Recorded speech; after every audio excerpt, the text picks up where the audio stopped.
Hi, I'm Greg Hunter. This is the weekly news wrap-up for Friday, November 16th, 2018, the WNW 360.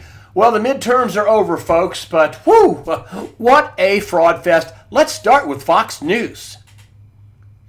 Fox News called the election 2.5 hours before the polls closed in California. They closed at 9 p.m. They announced it at about 6:30. Some other people did as well. NBC News also announced that the Republicans would lose the House, the Democrats would win.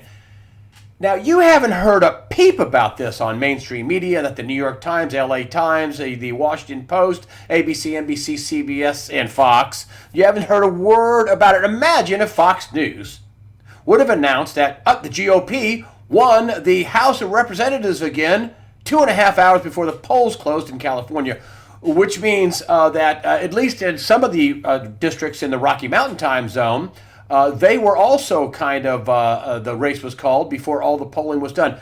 Folks, there's no way they could have done that. I had a map open with real-time results coming in from the AP. There were more than 200 House and Senate races still open, most of them on the West Coast, but some of them on the East Coast weren't decided. No way that they knew that. There were no statistics supporting that call 2.5 hours before the polls closed in the Pacific time zone. That was a fraud, Fox. That was a huge fraud, Fox News.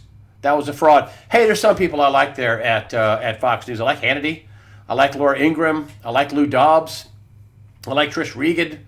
I like Tucker Carlson. But, all those people have a lid on what they can say, because it is run by the globalists and the New World Order. Murdoch brothers now, used to be run by Rupert Murdoch. But, they're part of the Council on Foreign Relations. I mean, seriously, imagine what would have happened if Fox would have announced that they thought that the House would stay in GOP hands 2.5 hours before the polls closed. Again, folks, I talked to election consultants.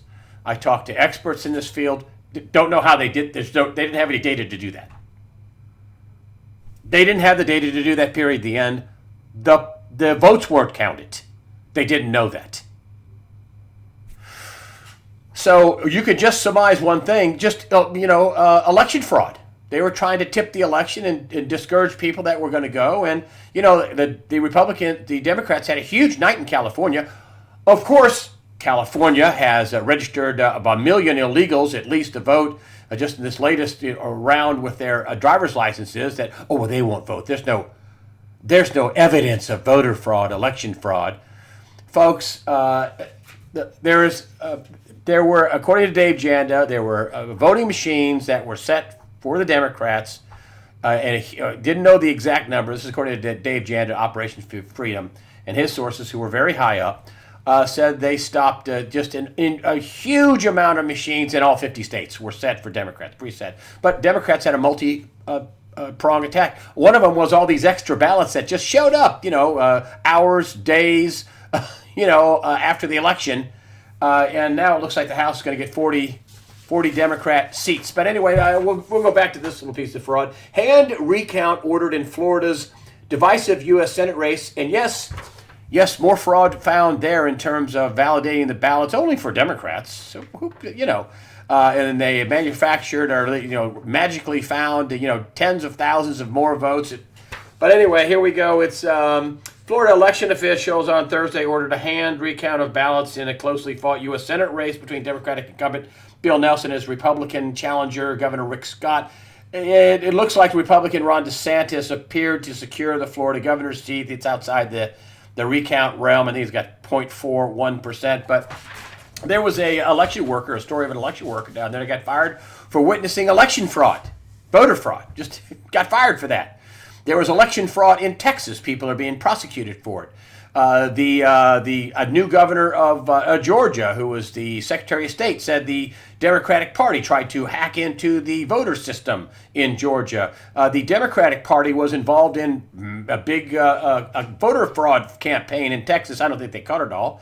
There was in Detroit. There were in 37 precincts way more votes than registered voters. I mean, the list goes on. So I don't know. This was supposed to be a Homeland Security issue. Did they collect evidence of voter fraud? Are they going to prosecute people? Are they going to unveil this? They have, I think, 45 days after the election to produce a report. We will see. But Fox was a huge fraud. Just that alone showed they were in on the deal. Just that alone. Can you imagine, and I'll bring this up again, can you imagine what the New York Times and Washington Post and LA Times and CBS and CNN and all these guys would have done if they would have said, we think the Democrats are going to lose. We're calling it for the Republicans right here and now.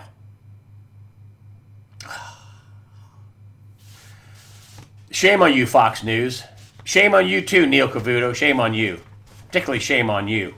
I'll get to Neil Cavuto in just a minute about the hypocrisy of Fox News and them backing the agitator and I don't know what you want to call him, not a reporter, advocate, Jim Acosta. Here we have, there we go.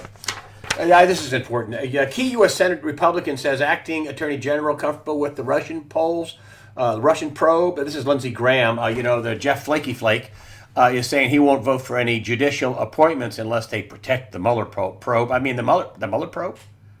I mean, the one that was started when there was no, according to Lisa Page, in text messages between her and her lover, saying that they, in testimony in Congress, saying they had no evidence of Russian collusion when at the time Mueller was seated as special prosecutor, and they still don't. But here we have the Republican Senator Lindsey Graham said on Thursday that acting Attorney General Matthew Whitaker, who's supposed to be a real badass, who now oversees the probe of whether President Donald Trump's campaign colluded with the Russians, told him he had no concerns about Special Counsel Robert Mueller. I think Mueller is actually in the process of wrapping things up because he doesn't have anything.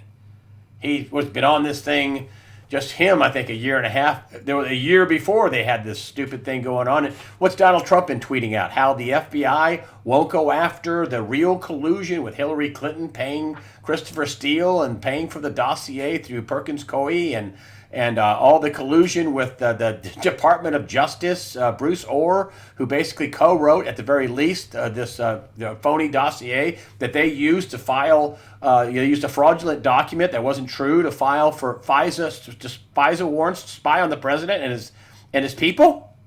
The special counsel. I'll look into that. It's pretty sad. I'll tell you something else sad. This is fire out in California. Folks, this is a big deal. This is going to have some real lasting repercussions, and it's not even contained. California's deadliest fire now blocking the sun. Temps drop by 10 degrees as a hazardous air chokes out residents. Nearly 9,000 structures destroyed, more than 60. It's not nearly, now it's more than 60, and hundreds, I think it's around 600 still missing. The folks at geoengineeringwatch.org, Dane Wigington says, they're going crazy with the geoengineering, the solar radiation management, the chemtrails, the spraying. Now with all the cover of the smoke, they're going nutty time. And of course, this is heavy metal particles in the air to, manage the solar radiation and to geoengineer the climate. I mean, Missouri is having bizarro weather. I think you saw me when I was back in October. The leaves were still green. There was barely any tan in the leaves at all. And then in the next month, they've had more snow than they had 2 years ago. I mean, they got about 8 or 9 inches of snow on the ground, in the St. Charles County around St. Louis area. I said, it's unbelievable. It was one of the earliest snows they've ever had. They've had 3 snows already in the month of November, and in the winter doesn't start until, December, 21st, 20th? Somewhere in that neighborhood. I always get that wrong. Well, that's when the first day of winter is, sometime, just before Christmas. And here are some of the lasting things that are going to happen. So the fire is only about 35-40% contained. New fires are starting. They're burning everything to a crisp. There's a rainy season out in California. There is a rainy season.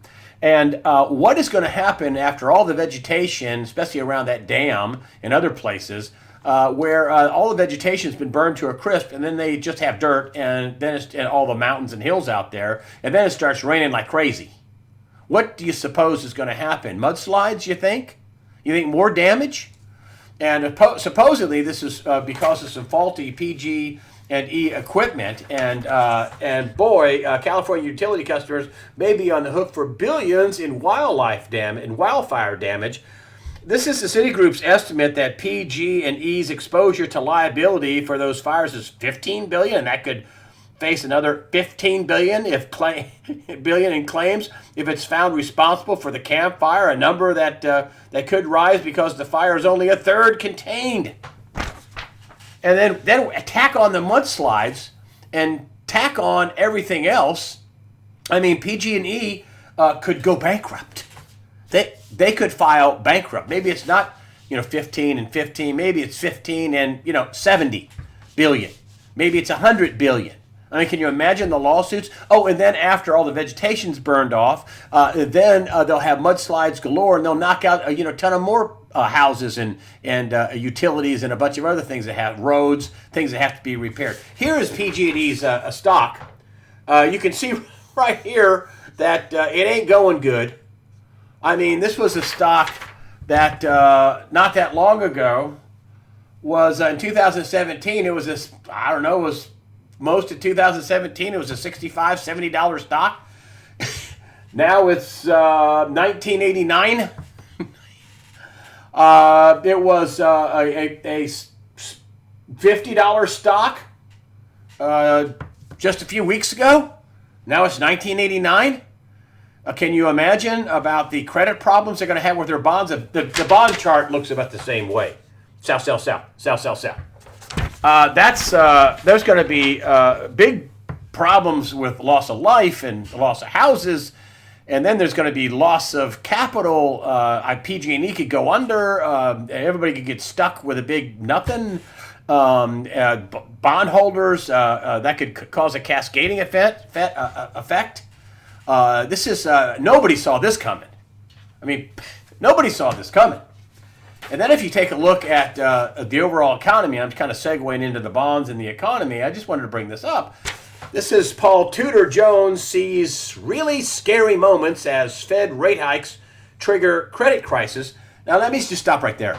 This is a multi-billion-dollar hedge fund guy, Paul Tudor Jones. And, when big money people start using things like really scary, and we're at the end of 10 years of this experiment where we were just printing money and buying bonds and everybody's getting bailed out, or there's no downside, no inflation, whatever. Well, that's changing, he says. This whole theme has come to an end, what they did from 2008 to now for 10 years, this whole theme. And they didn't make it better. I mean, the global debt, and this is a global event, and I brought this up before. That they did not make this better. I mean, we had 160 trillion, it's 165 trillion in debt, maybe 170, it's hard to tell.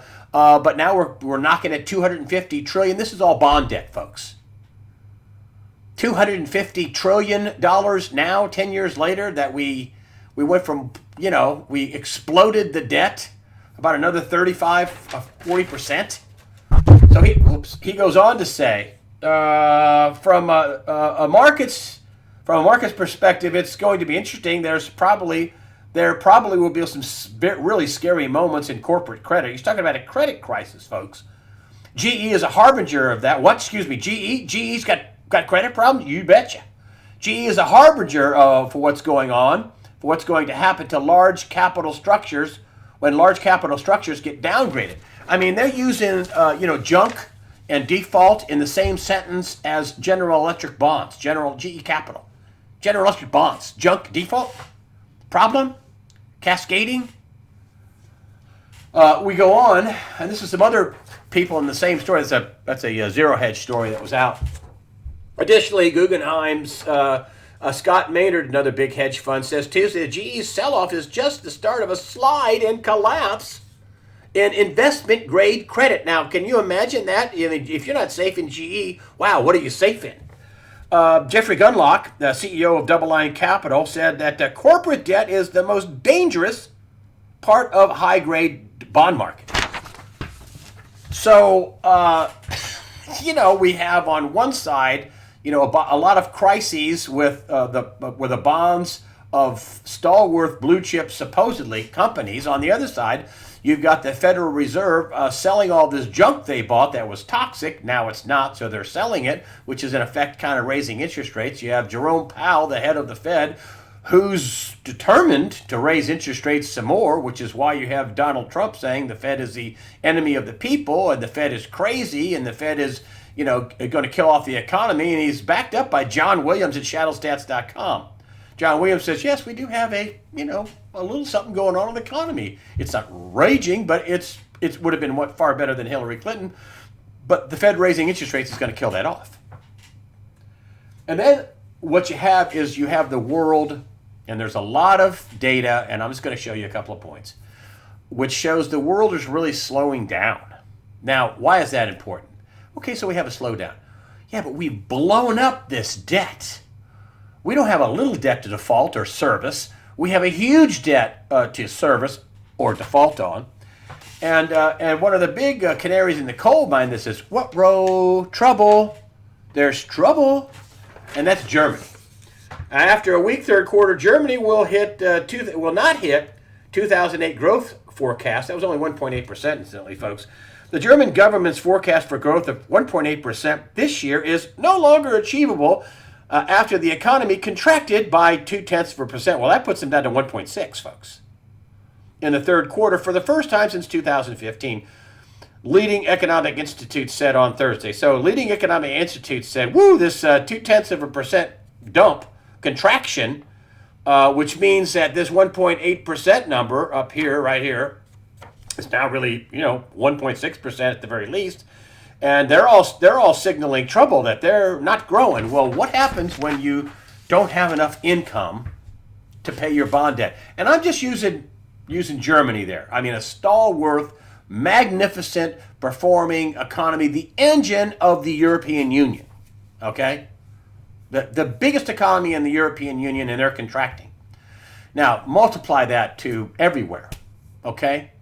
Because they're not stupid people in Germany. They're not. And so multiply that. So we've gone from 165 trillion to 250 trillion in bond debt. And when do we hit that Puerto Rico moment?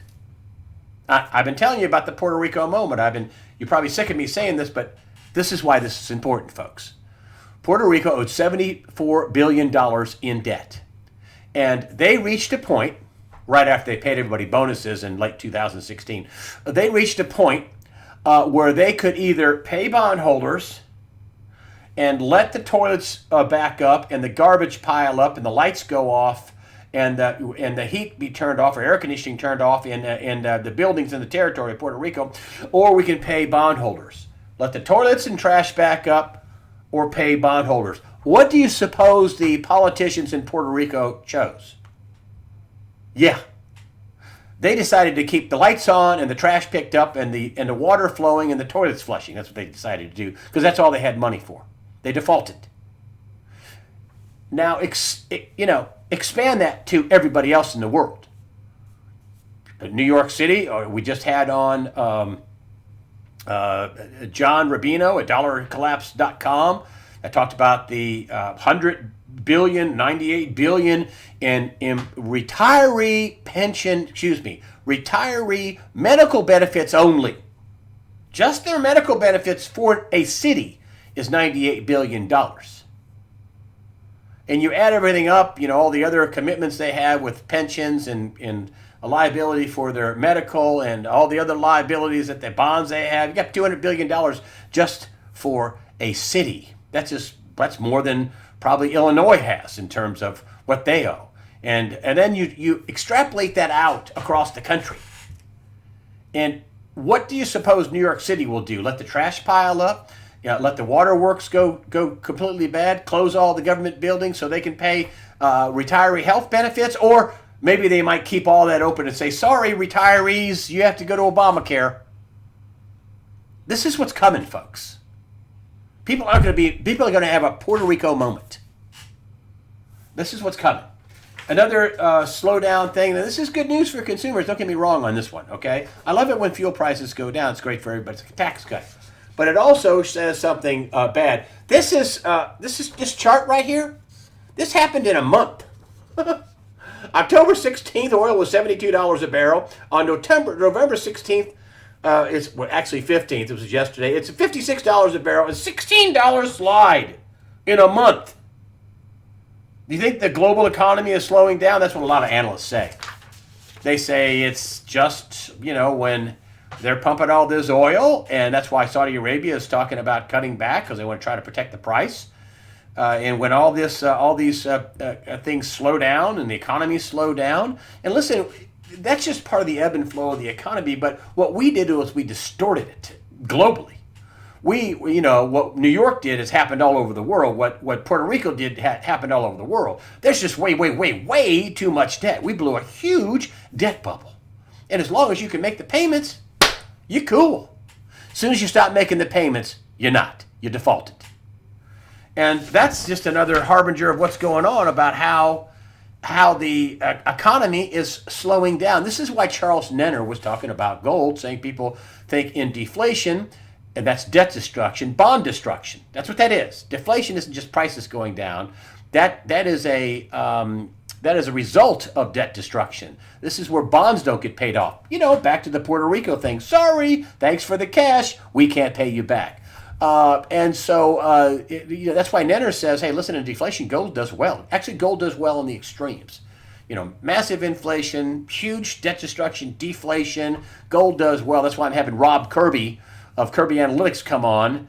And man, he's telling me that it is the wealth of this world cannot find enough gold and silver. And he'll talk about that, talk about the recent audit of our gold at the Federal Reserve and more. He'll be the early Sunday release, Rob Kirby. And here's another big problem that they're fighting tooth and nail over, and it has to do with the money. The European Union is a monetary union, by and large. They really want it to be one state, and they want their own army, according to Macron, the president of France. They really want to have their own, totalitarian deal. They don't want nations to have autonomy, and they're fighting over the money. And they can't afford to have nations leave. That's why they voted for Brexit a couple of years ago, and Theresa May, who's a big globalist, is still dragging her feet on it, cutting a terrible deal that nobody's going to bite down on. And this is the government expected to resign after Theresa May, the Prime Minister of the UK, a desperate pitch to save the Brexit deal, because she's not really exiting. That's Britain exiting the EU. This is my take. UK would have to pay $39 billion. This is a fact. $39 billion and still be ruled by the EU with no voting rights. So they're not leaving. I don't know what the Brexit deal. It's no real Brexit. It's just too stupid to be stupid on May's part. She doesn't really. She was never a Brexiteer. She didn't want that. I think they want to force a new vote, and they want to vote until they get the right result. Or they want to stay or whatever. But this is, I'm telling you, she's going to probably lose her job over this. There are some fiercely independent people in the UK. And Jeremy Corbyn, the Marxist, terrorist-loving Labour Party candidate, I think a lot of people are scared to death of. But Theresa May is a Tory. She's a Republican, basically. That's their version of Democrats and Republicans. And boy, isn't that funny how the Democrats here have turned to Marxism and socialism and communism, and that's what the Labour Party is over there. The Democrat version of the Labour Party is a Democrat version in the UK, and that's a Marxism, a socialism, communism. That's where they're going. And there's no God in that quotient, no Jesus Christ either, because the government's your God. But in America, listen, if it wasn't for Donald Trump, I'll tell you again, I've said it a million times, we'd be in a full-blown depression. I think what he's doing with the trade deals is trying to get America in the best shape before a financial reset occurs. And the U.S. has got a lot of debt, but listen, he opened up the drilling. We are now self-sufficient, I think, in oil production. He's trying to bring back jobs. He brought back all this capital to have it, into the U.S. I talked to Catherine Austin Fitz about this. It's kind of like somebody freezing to death. All the blood will try to come back to the center, to protect the core. You know, you might lose your fingers, you might lose your toes, you might lose an arm or a leg, but we're going to keep you alive as long as we can. And that's what Donald Trump is doing, bringing all this capital back. But he's got huge problems that happened before he ever ran for office. Huge problems. I mean, yes, he's added another $1.5 trillion, but so what? I mean, he had $20 trillion of the known deficit debt. $20 trillion when he walked into office, and all these other commitments. And then we find out, shazam, with Dr. Mark Skidmore at Michigan State University and his team up there that went over DOD, Department of Defense, and HUD, Housing and Urban Development Inspector General reports, and found $21 missing trillion. And folks, there was a little less than $7 trillion that the Department of Defense admitted to losing in their own report. This is all part of the debt bubble, all part of the creation of currency, which dollars are notes, and so note is a debt instrument. That's what we have, a debt problem. And this is what he found what happened between 98 and 2015, just in those two departments. We got an extra $21 trillion missing. He came on USAWatchdog.com, and 4 days later, maybe it was a coincidence, maybe not, there was the first audit ever of the Department of Defense. And here's what they have here. Pentagon fails its first ever audit, official says. We failed the audit, but we never expected to pass it. What? Deputy Secretary of Defense Patrick Shanahan told reporters, adding that the findings showed we need greater discipline in financial matters within the Pentagon. Their own Inspector General report had them down almost $7 trillion. Now, between the DOD and the Housing and Urban Development, they're missing $21 trillion. Folks, I want you to listen to this. Now, listen to me. The mainstream media is pretending that's not a number. That's a number. That's a real number.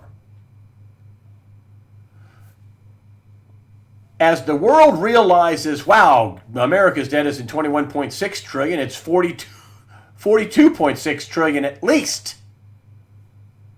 This is why you have all these side agreements between China and Russia and China and India and Saudi Arabia and China for oil and trade and not using the dollar. I mean, the dollar's use is down to about, 61%.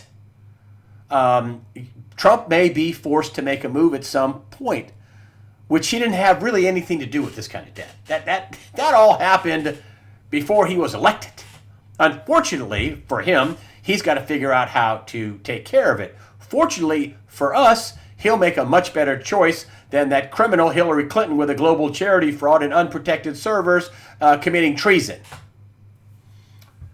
And so with that, I want to just move on to my next thing about Hillary Clinton, and that's this, and it comes from Judicial Watch, is that court rules Hillary Clinton must answer more questions about her emails, and this is Tom Fenton of Judicial Watch, and his tweet says, court rules late Monday that Hillary Clinton must answer more email questions, including cues about setting up her email system, and this is a quote that was on One American News, which is my new news channel, incidentally. I'm ditching Fox, with the exception of maybe Hannity and Ingram, and Trish Regan and who else? Dobbs and Carlson. They only got about 5 hours of programming in the whole day, 5 days a week that I'd even watch. And even those people have, some limits. But go on. Why isn't the FBI and DOJ, State Department asking these questions? Why did you set up a server knowing that it was a security risk? That's unbelievable. It's a fact. People died whose names went through that server. She was Secretary of State. Janda says there's 18 people that died who were assets in China. And yes, the United States has spies in China, as China has spies here in the United States. Dianne Feinstein, senator from California. And also there was a doctor in Iran whose name went through that server, and they found it and they hung him. I mean, listen, she had the server. I've said it once, I'll say it again. She had private servers, that's plural, to hide the fact she was taking treasonous bribes through a global charity fraud. Period. The end. So, we'll find out about that, but that's a good question. Fed's asking, why isn't the FBI, DOJ, they were too busy exonerating her. Yeah, right. And now those little weasels at Fox News, I never thought I'd say that.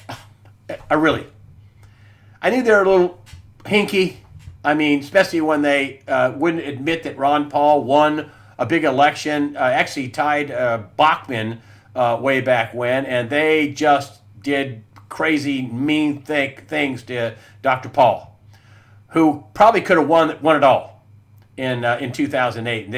The Republicans Karl Rove just cheated him out of it. Didn't want him. They had to keep that swamp alive, man. People, on the take. People had control files. But anyway, here is Fox News joins outlets supporting CNN in lawsuit to restore Jim Acosta's White House credentials. Yeah, the guy who's going to sit in the press room, monopolize the press room, and have a debate with the President of the United States, which is why the President said, hey, why don't you worry about running CNN and I'll worry about running the country. He didn't have any questions. He just wants to debate him about the policies that he doesn't like. And, hey, Jimmy, nobody cares what you think. And here he was, and I don't believe there was any assault on either party, the intern or Acosta, but here's what Jim Acosta did do. He refused to relinquish the microphone after the president had moved on to other reporters asking questions.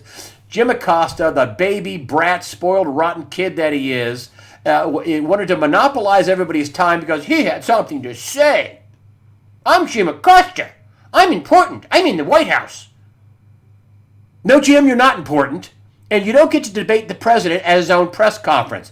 You get to ask questions and report. That's your job as a reporter. You're not an advocate. You're not an agitator, although that's what you act like. Let me continue my rant here on Fox and the rest of the media. So, did MSN band together when Obama spied on journalists countless times? Remember Rosen? He spied on him and got his notes. Cheryl Atkinson spied on her, spied on all kinds of people. Did anybody get up in arms about that? Here's a little something from the ultra-liberal Columbia Journalism Review. This is 4/3/15. President Obama took office in 2009, promising to make his administration the most transparent in American history. New York Times national security correspondent David Sanger, for one, says he's failed. This is the most closed, controlled, freak administration I've ever covered, said Sanger in 2013. This is according to the Columbia Journalism Review. All right? So here's another person from the ultra-left-wing New York Times that hates Donald Trump. And this happened during the Obama administration. New York Times, Jill Abramson, this is the most secretive White House I've ever dealt with. Hey, mainstream media, Fox News, NBC, ABC, CBS, CNN, Wall Street Journal, New York Times, LA Times. Why don't you band together and sue Obama over how secretive he was? Oh, can't do that. He had a war on whistleblowers. He hated whistleblowers. He hated anybody bringing anything out. But for loudmouth, baby boy Jim Acosta, who wants to debate the president in his own press conference, Fox News and Neil Cavuto, we're standing behind Jim Acosta. Hey, Neil Cavuto, you're a fraud, a phony, and a fake. And I know you watch USAWatchdog.com. Neil, you're a fraud, you're a phony, and you're a fake. You are fake news, my friend. 100% fake. Along with all your buddies there that are backing Jim Acosta, the baby. And I close with this. A friend of mine said, I said, would you buy anything from these guys? And he goes, well, the only way I would is if it was a going out of business sale. Remember Dick's? Look at what Dick's is doing. Dick's was with that hog little creep for the Florida school shooting, saying we're not going to sell AR-15s and we're not going to sell .223 ammunition and whatever else, handguns, I don't know what, but we're not going to sell guns. We're social justice and we're going to tell you what to think and we're going to use our business to make our statement on guns. And they took a huge loss. And now look what they're doing. Full page ads for guns. Hey, guns! A high-powered rifle, $80 off. Like this 308, a high-powered rifle, couldn't kill somebody at 400 yards. Guns, tons of guns. They're selling guns. Now, no AR-15s. I don't think they sell handguns anymore. But look, here's another one a week later. Guns, guns, guns. Buy our guns. Guns. Christmas time. Please buy our guns. We're not, I don't see any social justice here. Do you? Huh? Dicks? Field and Stream? Your shareholders should fire the management there. You got into politics and you had no business doing it. Now, Christmas time, buy our guns. Full pages of guns. Dick's Sporting Goods and Field and Stream. Pages of guns. Hypocrites. All right, I'm still getting people telling me that that my emails to them are ending up in the spam file. Although it's gotten less, but people are still, I sent them a thank you. I got an email from somebody from last week. I sent out a thank you for, Bob, and I make sure I get the right name and how much, $5, $15, $20, whatever. I get a few higher ones than that, which are great, but it's okay. So you don't have to give me anything. I mean, I appreciate your donations. It helps me, but the site's free. The guy writes me and says, I went in my spam file and there you were. I didn't get it, and I thought, better to check my spam file. And he asked me a question. I answered him. Actually, it was about Fox News. I said Fox News. Fox equals fake news and fraud on the public. So anyway, but the guy wrote me, and I still get written to people by people saying, "Hey, listen, I'm in. You were in my spam file. I'm glad I checked it." So it's not just for me. Another guy wrote me and said, I donated to some Republican candidates, and I think all of them won. And he said, and they wrote me back, and I started checking my spam file, and all those candidates that I had given 10, 15, 20 bucks to had written me back to thank me, and it was in my spam file. So that's just a way, I think, for big tech to suppress thought and suppress ideas between people and appreciation and things like that. That's what I think. I think also, too, that you should take a look at my join button. It says Greg's Private Messages and join at the top in the middle of the page, and Greg's Private Message. I don't sell anything. I don't have a newsletter. I put that up there so I can capture an email address, and I can send out a special promotion from my only sponsor, Discount Gold and Silver Trading. And also, send out some promotional piece. I don't have a newsletter, so if you sign up and nothing happens, I'm not very active on it. But I have it in case I get the Alex Jones treatment, who I like. I like Paul Joseph Watson, too. He's fantastic. He has a big thing on Brexit, too, and he's from there. His British accent's fantastic. Smart guy. But anyway, listen, I really appreciate all your comments. I appreciate your donations. As I said, it helps us out. And just remember, folks, in terms of one last thing I want to say. This new guy, Whitaker, the acting attorney general, which Donald Trump is totally legit to put in. The law's clear about it. I think he has 210 days for this, and he can actually extend it another 210 days. I think the guy is a real hitter, and I think there's a lot coming down between now and the end of the year. I think there is going to be the declassification, although you haven't seen it. A lot of people are getting pouty-faced and puppy lip, and what I've been telling people is this, this has been going on at least since the JFK assassination. Now, y'all didn't think this was going to be easy, did you? You didn't think this was going to be easy to get rid of this kind of evil and Luciferian corruption, and where they have control files, and there's pedophiles and pedophile rings, and what did Mad Max say recently? That did Passion of the Christ. What was his name? Dang it. He said that the Hollywood preys on children and drinks their blood. Mel Gibson, that was his quote. Preys on children, drinks the blood of children. So, this is some evil stuff going on. You didn't think that we were just going to get rid of it in a few mouse clicks, did you? This is some evil. And it's, you got to be patient.